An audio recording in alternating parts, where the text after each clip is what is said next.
My mom listened to my stepfather, cut me out of the will and forgot me. Then I got a $3 million inheritance and made a choice they never saw coming. When I was 14, my life took a sharp turn. My mom decided it was time to settle down again, this time with a man who already had a son from his previous marriage. He was 17, 3 years older than me, and let's just say we didn't exactly hit it off from the start. The ink wasn't even dry on their marriage certificate when tension started to brew. At first it was the small stuff, the kind of petty arguments you'd expect when you throw strangers into a house and tell them they're family now. He'd leave his dirty dishes in the sink like they'd magically clean themselves, and I'd be the one getting an earful about the mess in the kitchen. Or I'd find my shampoo mysteriously vanishing faster than usual, only to see my new stepbrother sporting what looked suspiciously like my favorite hair product. It wasn't just the stepbrother antics that got to me. It was how my stepdad handled things. He had this way of just assuming I was the root of all problems. If something was out of place, somehow it was my doing. And Mom, she wasn't much help either. She was so caught up in trying to make this new family work that she'd overlook the obvious, always smoothing things over, making excuses for why my stepbrother could do no wrong. A year into this new family setup, Mom and stepdad had news. They were expecting. That's when the dynamic really shifted. Suddenly, it was all about preparing for the new baby. The house needed redecorating, and guess whose room was conveniently chosen for the nursery? Yep, mine. So I got shuffled to the smaller guest room, which barely had space for my stuff. It felt like a demotion, a clear message about where I stood in this family hierarchy. As my new half-brother grew up, it became apparent that he was the golden child. My stepbrother, already spoiled, seemed to take cues from this and upped his entitled behavior, knowing he could get away with anything. He dropped out of college and came back home, bringing a whirlwind of trouble with him, from late-night parties to dodgy friends coming and going at all hours. Complaints were met with a shrug from stepdad, and sorrowful looks from Mom, as if to say, "What can we do?" I started spending more time at friends' houses, anywhere I could feel a bit normal. School became my escape. I joined clubs, stayed late for extra classes, anything to avoid going home before I absolutely had to. This wasn't just teenage rebellion, it was survival. The atmosphere at home was suffocating, like constantly walking on eggshells, waiting for the next blow-up. One particular evening stands out in my memory. I came home later than usual after a school project. The house was quiet, too quiet, which was unusual. I found a note on the fridge saying they'd gone out for dinner, a family dinner I wasn't told about. It was a simple message, but it hit me hard. It was as if they'd forgotten I existed, unless I was there to be blamed for something. The breaking point came not long after my 18th birthday. I'd saved up some money from a part-time job, a job I got despite stepdad's complaints about how it would affect my studies, which was just another way of saying he didn't like not having me around to pin things on. I came home one day to find my room turned upside down. Stepbrother had thrown a party while the parents were out, and somehow my room became the casualty. Beer stains on my project papers, a broken lamp, and my privacy completely violated. I confronted them all at breakfast the next day. Stepdad's response was cold and dismissive, saying I should have been more responsible with my belongings. Mom just sighed and mentioned something about family sticking together and letting things go. But I was done letting things go. During those teenage years, it seemed like everything I did was under a microscope, but not in the caring, let's help you grow kind of way. More like, let's catch you doing something wrong. My stepbrother, who had become pretty much a professional couch potato, was somehow always off the hook. My little half-brother was just a kid, sure, but the amount of coddling he got made it clear who the favorites were. I remember working on a big science project that I was really excited about. I needed quiet and space, both of which were in short supply at home. I tried to set up a little workspace in the corner of the living room, but it was like I had set up in the middle of Times Square. My stepbrother would blast his music, my little brother would be running around screaming, and there was my stepdad, always finding some reason to tell me to move my stuff. "You're taking up too much space," he'd say, or "your project is making a mess." It was frustrating. I felt like I was trying to build something delicate in the middle of a tornado. One day, I'd had enough. I packed up my project and marched over to a friend's house. Her parents were always welcoming, and they let me spread out my work in their quiet dining room. It was the first time in a long time that I felt like I could think straight. That's when it hit me how abnormal my home life had become. My friend noticed my relief at just being able to work in peace. "You're always welcome here," she said one day, seeing the stress melt off me the minute I stepped into her house. It was a simple gesture, but it meant the world to me. It also made me realize that this wasn't how it was supposed to be. Home should be your safe place, not somewhere you escape from. I started picking up more shifts at my part-time job. If I wasn't at school or at a friend's place, I was working, not just for the money, but because each hour away from home was a little easier to breathe. My stepdad didn't like it, always ranting about how a job was distracting me from schoolwork. But I knew the real reason he didn't like it. I wasn't around as much for him to find fault with. As I saved up, the plan to move out started forming more solidly in my mind. I knew it wasn't going to be easy. There was no way my mom and stepdad would take it well. But the more I thought about it, the more it felt like the only way I could get some control over my life. Then came the day I finally told them. I'd found a small apartment not too far from college, and it was affordable on my budget.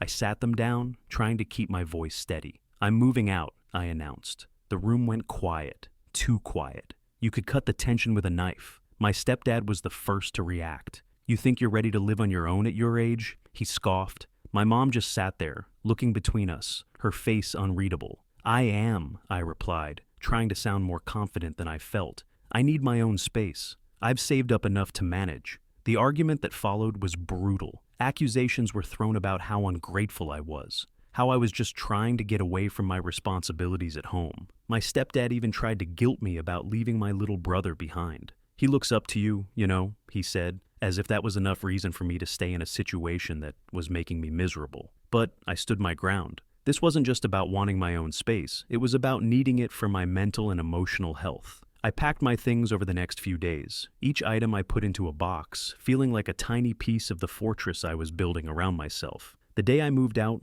my mom came to my room. I was expecting another argument, but instead, she helped me pack. We didn't talk much, but when we did, it was superficial. "Do you need more boxes? Or I can give you some of the old kitchen stuff." It was like if we stayed on safe topics, we could avoid the massive elephant in the room. When I finally closed the door to my new apartment after moving everything in, I felt a wave of so many emotions: relief, sadness, excitement, fear. I was on my own now, truly on my own. It was terrifying, but it was also freeing. Those first few nights were the hardest. The apartment felt too quiet, too empty. I missed even the annoying noises of my family home. Well, sort of. But as days turned into weeks, I started to appreciate the peace. I could come and go as I pleased, eat when I wanted, sleep without being disturbed. It was like discovering a new part of myself that I had kept muted for so long. Life away from home settled into a routine pretty quickly, and honestly, it was the most peace I'd had in years. My relationship with my mom and stepdad wasn't great, but it was manageable since I wasn't under their roof 24/7. I was doing my own thing, staying busy with work and college and keeping my head down. Then, out of nowhere, my stepdad had a health scare that shook everything up. It wasn't life-threatening, but it was serious enough for him to start thinking about the future, specifically his will. I heard about it through my mom, who called one evening sounding a bit more somber than usual. "Your stepdad's been thinking about his will," she said as casually as one might talk about the weather. "He wants to make sure everything is in order." "Okay," I replied, unsure where this was going. The tone in her voice hinted it wasn't just a courtesy call to keep me in the loop. She hesitated, then continued. "He's decided to include your stepbrother and your half-brother, but not you. He feels it makes more sense since they're his biological kids." There it was, the sting. Not that I was expecting anything, but hearing it laid out so bluntly was a gut punch. It wasn't the money or the potential inheritance that hurt. It was the clear message that I was an outsider in the family I'd spent over 5 years trying to fit into. "I see," I managed, keeping my voice neutral. "Thanks for letting me know." Mom must have sensed my hurt, because she quickly added, "It's just legal stuff, Doesn't change how we feel about you, right?" I said, right, not really believing her. The conversation awkwardly drifted to other topics before ending, but the damage was done. That night, I lay in bed staring at the ceiling, feeling that familiar ache of not belonging. The weeks that followed were tough. I mulled over the conversation again and again. Part of me wanted to confront my stepdad, demand an explanation, or at least tell him how much he'd hurt me. But another part of me wondered why I even cared. I hadn't felt like a part of their family for years. Why was this any different? I decided to pull back, limit my visits even more. It was a defense mechanism, I guess, protecting myself from being hurt further by people who had already shown they didn't consider me family when it really counted. Then the actual wake-up call came. It wasn't a dramatic event, no yelling matches or tearful showdowns. It was quieter than that, more profound. I was at a coffee shop working on a term paper when I overheard a group at the next table. They were laughing, sharing stories about their families, the usual ups and downs, normal stuff, and it hit me. I didn't have that. I hadn't had it for a long time, if ever. That realization sparked something in me. I started to question why I was allowing myself to be upset over being excluded from a will when I had already been excluded from the family in every way that mattered. It wasn't about the money. It was about wanting to feel valued and loved by the people who were supposed to be my family. From then on, I made a conscious decision to focus on the relationships in my life that did make me feel valued. Friends who had become like family, professors who mentored me, colleagues who respected me. I invested more in those connections, and gradually, the hurt from my stepdad's will and the feeling of exclusion from my family began to fade. It wasn't an overnight change. There were still moments of bitterness, especially during family gatherings, when I'd see my stepbrother and half-brother getting all the attention. But I was learning to accept that some things were out of my control, and where I could, I was building my own sense of family and belonging. The real test came when my stepdad's health scare passed, and life returned to normal for them. I was invited over for a family dinner, a celebration of sorts that he was doing better. I went more out of a sense of obligation than anything else. The dinner was as awkward as I expected. My stepdad talked about his recovery, everyone cooed over my half-brother's latest school achievements, and my stepbrother bragged about a new job. I sat there, mostly quiet, and it was clear I was the odd one out. But this time, it didn't hurt as much. I had reached a place of peace with my role in this family. I was the outsider, and that was okay. Because outside that house, I had people who cared about me for me, not for what I could bring to a will or a family name. After dinner, I left early, making some excuse about an early morning. As I drove home, I felt a weight lift off my shoulders. I was okay, really okay. For the first time in years, I had faced the reality of my situation, dealt with the emotional fallout, and come out the other side stronger and more self-assured. If there's one thing I've learned, it's that life has a funny way of throwing you surprises when you least expect it. After getting comfortable in my own routine and accepting the limited, if not strained, relationship with my family, I got a call one afternoon that turned everything on its head. The call was from a lawyer, someone I'd never heard of before, who introduced himself in a formal, almost apologetic tone. He asked if I had a few minutes to discuss the estate of my grandaunt, my dad's mother's sister. Honestly, I barely remembered her. She was one of those relatives you hear about in stories from your parents, but don't really know. She had no children of her own, and I remembered her being mentioned as someone who helped raise my dad. I'm calling to inform you that your grandaunt passed away recently, the lawyer continued, his voice a mixture of professional and sympathetic. And she left her entire estate to you. To say I was shocked would be an understatement. I felt a mix of emotions, sadness for her passing, confusion about why she chose me, and an overwhelming sense of responsibility about what was coming next. The lawyer explained that my grandaunt had been quite well off, having invested wisely over her lifetime. She left behind a sizable estate, including a trust fund that was now mine, totaling around $3 million. Just like that, my financial situation changed overnight. After the call, I sat there, phone in hand, trying to process the news. Why me? We weren't close. I visited her a few times, sure, but those visits were more about checking in on an elderly relative than bonding. She must have seen something in me, maybe a reflection of her own independence. Or perhaps it was her way of reaching back to family, one last time. The next few days were a whirlwind of meetings with the lawyer, signing documents, and learning exactly what I'd inherited. It wasn't just money. There were properties, stocks, and a few personal items that had sentimental value. Among them was a letter she had written, explaining her decision. She admired my independence and determination. Something she said reminded her of herself at my age. Equipped with this new wealth, I made some immediate changes. I bought a house, something I never thought I'd be able to afford on my own so soon. It was a modest place, but it was mine, and it represented a new chapter in my life. I also invested in a rental property, thinking ahead about long-term financial security. The rest of the money I put into savings and investments, consulting with a financial advisor to make sure I was making smart choices. But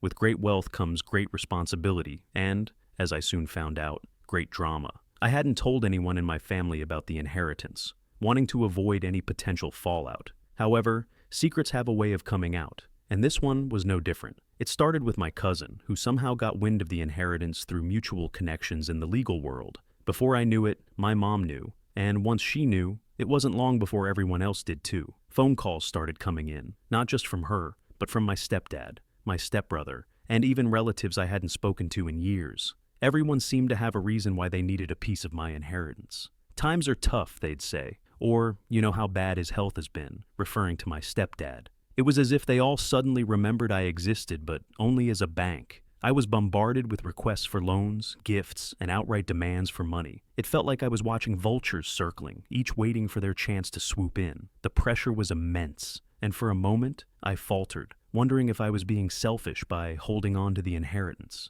But then, I remembered the years of feeling like an outsider in my own family, the years of scrimping and saving, working hard for every dime, and getting myself through college without their help. This was my chance to secure my future, and I wasn't going to let guilt or manipulation sway me. When my mom asked directly why I hadn't thought to share the news with her, I had enough. I explained calmly but firmly that the distance between us wasn't just physical, but emotional. Her decisions, and by mention, those of my stepdad and stepbrother, had shown me where I stood with them. The inheritance was a chance for me to do things on my terms, without relying on anyone else. It's my life, I told her, and I need to live it my way. I'm sorry if that hurts you, but I have to do what's best for me now. The fallout from that conversation was as expected. Accusations of being ungrateful and selfish were thrown my way, but I held my ground. Over time, the calls became less frequent, and the requests for money dried up as they realized I wasn't budging. It was a tough lesson in who my real family was. It wasn't defined by blood or marriage, but by the people who supported me without expecting anything in return.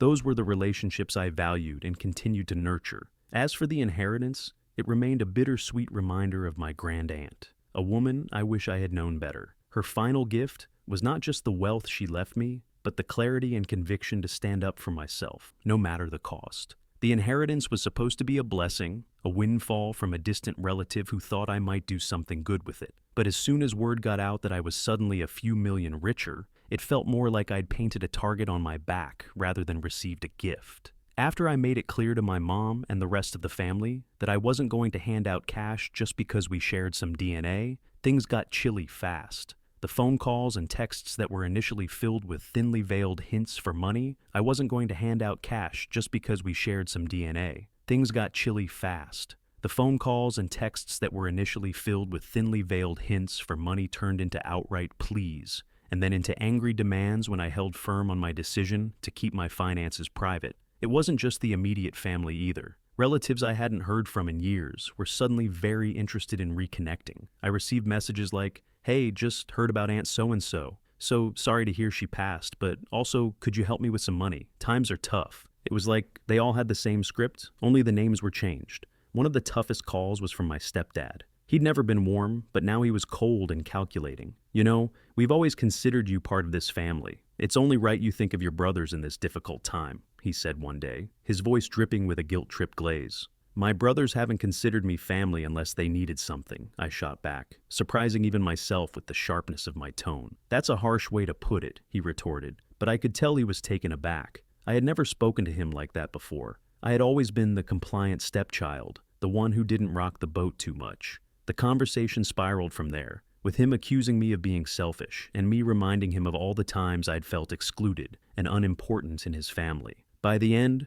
we were both too angry to see any reason, and the call ended with a mutual understanding that things between us would never be the same. The final straw came when my mom tried to mediate, which really meant taking my stepdad's side and trying to convince me to share my inheritance. "It's what families do," she insisted during one particularly tense visit where she'd shown up unannounced at my new house. "Families also support each other," I countered, feeling both exhausted and exasperated. "When have you ever supported me like this, emotionally or financially?" She was silent, unable to answer. The truth was, our relationship had been superficial at best for years. This money had just brought all the underlying issues to the surface. After she left, the calls and messages slowed, then stopped. It seemed they had finally accepted that I wasn't going to cave. It was a relief, but also a profound disappointment. It hurt to know that my value to them was tied so closely to what I could provide financially. In the wake of the family fallout, I began to invest more time in my relationships with friends and colleagues, people who appreciated me for who I was, not for my bank account. I also started volunteering, something I'd always wanted to do but never had the resources or time for before. Giving back on my own terms was healing in a way I hadn't expected. It helped me connect with people, build new friendships, and fill the void left by my family's conditional affection. I also saw a therapist who helped me work through the feelings of betrayal and abandonment that had resurfaced with this whole ordeal. It was tough unpacking years of emotional baggage, but it was necessary. I learned to set boundaries, to recognize the signs of manipulative behavior, and, most importantly, to value my own needs and well-being. One day, I decided to write a letter to each family member who had tried to pressure me for money. In each letter, I explained my feelings, why I had made the decisions I did, and how their actions had affected me. It was more for my closure than anything. I didn't expect any responses. To my surprise, my half-brother replied. He was young, only 14, and his letter was clumsy but sincere. "I'm sorry for asking for money. I miss you," he wrote. It was a small step, but a meaningful one. We started texting, small conversations about school and his hobbies. It wasn't much, but it was something, a possible bridge to rebuilding at least one family connection. Update 1. Hey everyone, just wanted to update you all on what's been going on since I last posted. It's been a few weeks and honestly I wish I could say things have gotten better, but they've actually gone from bad to much worse. I appreciate all the support and advice you guys have given me. It's been a lifeline during this crazy time. So, after everything blew up with my family, my mom reached out to me in August, wanting to talk. Given everything that's happened, I had a pretty strong hunch that this wasn't going to be a simple catch-up. To keep things somewhat neutral, we decided to meet at a public place. I figured that might keep the drama to a minimum, or at least keep things from getting too crazy. The meetup was awkward from the get-go. My mom kicked things off by talking about how they've been struggling financially. She mentioned my half-brother's private school fees have become a burden since my stepdad got sick and had his work hours cut. Then she shifted to talking about how they've been wanting to renovate the house and how she desperately needs a vacation to get away from the mental toll of everything. Throughout all this, she didn't ask a single question about my life or how I've been coping. It was like I was just there to listen to her list of problems. I was getting more and more uncomfortable as the conversation dragged on, feeling like I was just a spectator to her woe. Finally, I couldn't take it anymore and asked her to just get to the point. Without missing a beat, she said she expected me to write her a check for $1 million. Yes, you read that right. A $1 million. She claimed that technically it should all be her money since it came from her late husband's inheritance, but she was being generous by only asking for a third. Her demands were growing more and more outlandish, and I could hardly believe what I was hearing. I quickly paid the bill and got out of there as fast as I could. Since that day, my mom has been going around calling me a thief, loudly proclaiming to anyone who will listen that the inheritance should have been hers in the first place. Meanwhile, my stepdad sent me a massive wall of text, lecturing me about how I can't just think of myself when I'm part of a bigger family, and that my decisions should be inclusive of everyone else. I reminded him pointedly how he didn't include me in his will, because I wasn't family enough. That seemed to shut him up temporarily, but I doubt it's the end of it. Things have spiraled into absolute madness since then. Both my mom and stepdad have been bad-mouthing me all over the place, and I'm honestly a bit scared about what they might do next. It feels like they're trying to turn everyone against me, painting me as the bad guy in a situation they've blown way out of proportion. I'm trying to stay strong and keep a level head, but it's tough when it feels like the people who are supposed to support you are out to make your life harder. I'll keep you all updated if anything changes, but right now, it's just one big mess. Thanks again for all your support and advice. It really helps to know there are people out there who understand and care. Update 2. Hey everyone, dropping in again for a big update. Trust me, it's been a whirlwind these past few weeks, and honestly, I'm just trying to keep my head above water with all the crazy stuff that's been happening. I really appreciate all the support and advice you all have been throwing my way. It's been a huge help in navigating this chaos, so thank you a ton. So, here's the scoop. A few weeks back, out of nowhere, I get this super official-looking letter in the mail. It's from some lawyer I've never heard of, claiming that my mom is suing me for a huge chunk of my inheritance. Yeah, you heard that right. My own mom suing me. My initial reaction, full-blown panic. I mean, who wouldn't freak out? My mind was racing, thinking about all the legal battles I'd have to face. But then, just when I thought it couldn't get any more soap opera-worthy, my stepdad sends me this ominous text. He's all like, "You'll regret not sharing your money because now we're going to take you for everything you're worth." It was like something out of a bad movie, the villainous step-parent twisting the knife. Seriously, the audacity had my jaw on the floor. Rattled but not beaten, I sent everything over to my attorney, expecting a whole ordeal. But get this, my attorney literally laughed when he read the letter. Not just a chuckle, but a full-on, "Are you kidding me?" kind of laugh. He tossed the letter into the trash and told me not to lose any sleep over it. According to him, my grandaunt's will is locked down tighter than Fort Knox. There's no way my mom can touch anything legally because she isn't even a descendant, and the will spells out the beneficiaries clear as day. But because my attorney is the thorough kind of guy he is, he didn't stop there. He dug a bit deeper into this so-called lawyer who sent the letter. Turns out the office address listed is some rundown building that looks like it hasn't seen a tenant in years, and the phone number is disconnected, no longer in service. Looks like my parents got desperate and decided to hire some fly-by-night, probably not even legit lawyer, in a last-ditch effort to scare me into coughing up some cash. Realizing they were just trying to bluff me into surrendering part of my inheritance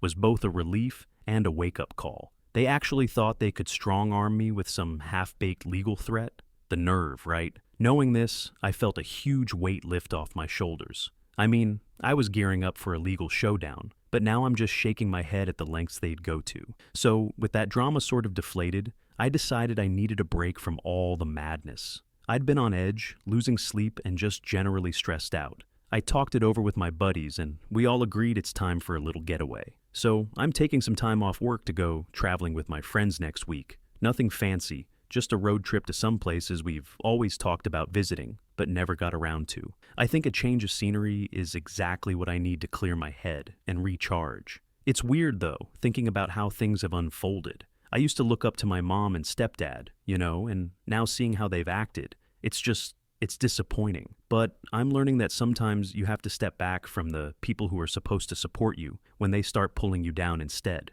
It's not easy, but it's necessary. Anyway, I'm really looking forward to this trip. A bit of adventure, some good laughs, and quality time with friends. Just what the looking forward to this trip. A bit of adventure, some good laughs, and quality time with friends. Just what the doctor ordered to get away from the family drama. I'll keep you all posted on how it goes, and if anything else pops up on the home front. But for now, I'm focusing on the positive, on moving forward and not letting this whole mess drag me down anymore.